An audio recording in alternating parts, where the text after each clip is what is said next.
ولا زال الحرقان والصداع مستمر ومزمن من إمام عاشور لجمهور الزمالك بعد نشره لصورة مهمة جدا بتأكد إنه أهلاوي من صغره. ثم معانا بيراميدز وتخليه عن رمضان صبحي بعد إيقاف رمضان صبحي من وكالة المنشطات المصرية. ثم معانا خالد الغندور اللي دايما لازم يطل علينا طلة جميلة كده وبيتهم محمد معروف انه اهلاوي وبيجامل النادي الاهلي وبيقول على كرة كريم فؤاد ضربة جزاء. بسم الله الرحمن الرحيم والصلاة والسلام على اشرف المرسلين. حلقة جديدة مع الدرع. اخبط اللايك الجميل وعلى بركة الله نبدأ حلقتنا. اللهم عليك باليهود ومن والاهم، اللهم عليك باليهود ومن والاهم، اللهم عليك باليهود ومن والاهم وورينا فيهم شر الانتقام يا رب، وحسبي الله ونعم الوكيل. ونخش في حلقتنا. إمام عاشور اختار الوقت المناسب الحراق الموجع ان النادي الاهلي يتوج بدوري ابطال افريقيا علشان ينزل صورة ليه مدمجة في تيشيرت النادي الاهلي وهو صغير وبيستلم جايزة وهو كبير بيستلم كاس دوري ابطال افريقيا. فشفنا سيل من الشتايم والهجوم العنيف والضاري من الجمهور الزملكاوي تجاه امام عاشور.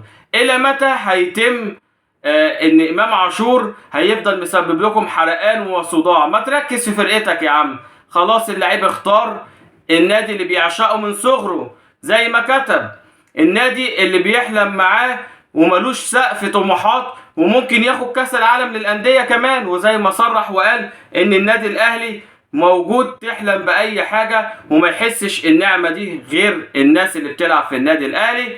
فالراجل بيتكلم وعارف قيمه النادي الاهلي كويس، باقي بس ان الناس التانيه تعرف قيمه النادي الاهلي.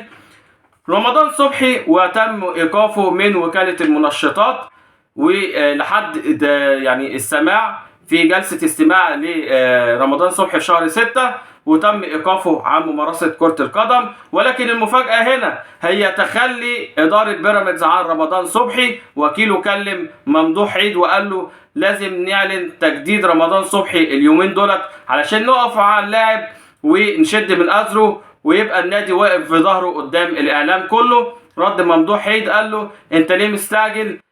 يعني فيما معناه ان رمضان صبحي ممكن يتوقف 2 3 4. طب انا اجدد مع لعيب والتزم معاه بعقد وفي الاخر ادفع فلوس على الفاضي؟ ما انتم متعودين على دفع الفلوس على الفاضي يا عم الحاج. ثم قال له ان الاداره طلبت استفسار عن موضوع رمضان صبحي وكيف تم ايقافه وايه الملابسات وايه الحاله الايجابيه. فبدوره ممدوح عيد يعني تواصل مع الهيئة المصرية للمنشطات عشان يعرف ايه الموقف وايه موقف رمضان صبحي. ولكن فوجئ بان الموضوع صعب جدا جدا ورمضان صبحي منتظر ايقافه الا ان يشاء الله. طبعا ما بنتمناش لاي لعيب الاذى ولكن احنا بننقل خبر. ولكن بان الوجه الحقيقي لبيراميدز بتاع الطموح اللي تخلى عن اللعيب بعد ما النادي الاهلي سخر له كل الامكانيات. فوجئنا بانتقاله لبيراميدز وادي النهايه المتوقعه لنادي زي بيراميدز.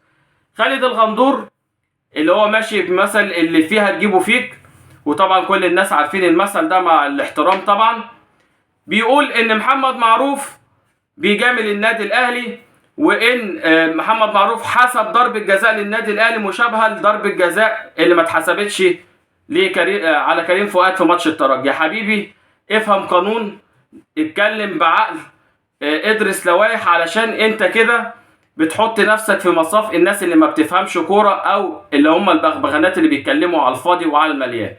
كوره قانون بيقول لك اذا اللعيب حط رجله ولمس الكوره قبل التلامس والتلاحم مع اي لعيب تاني لا تحتسب ضربة جزاء. ولكن زي ما قلنا مع اقتراب تشغيل خالد الغندور تاني في قناة الزمالك لازم ياخد السكة المضمونة والمظبوطة تجاه جمهور الزمالك وهو التشكيك في اي بطولة ياخدها النادي الاهلي وان الحكام بتجامل النادي الاهلي. فانا هرد عليك رد بسيط جدا ان احمد حسام ميدو هو اللي هيرد عليك بتصريحاته ان محمد معروف بيجامل الزمالك مجاملات فجة وبيحسب لهم ضربات جزاء من وحي الخيال ودايما يظلم الفرق قدامهم وان ميدو تعرض لظلم فادح وفرقته قدام نادي الزمالك. ده رد ابن نادي الزمالك عليك. كفايه الرد ده عليك علشان تعرف مين اللي بيكسب بالحكام ومين اللي ما بيكسبش بالحكام. كانت حلقه صغيره، اتمنى تكون نالت اعجاب حضراتكم. ما تنسناش بالشير واللايك، وعلى بركه الله نشوفك في حلقه جديده.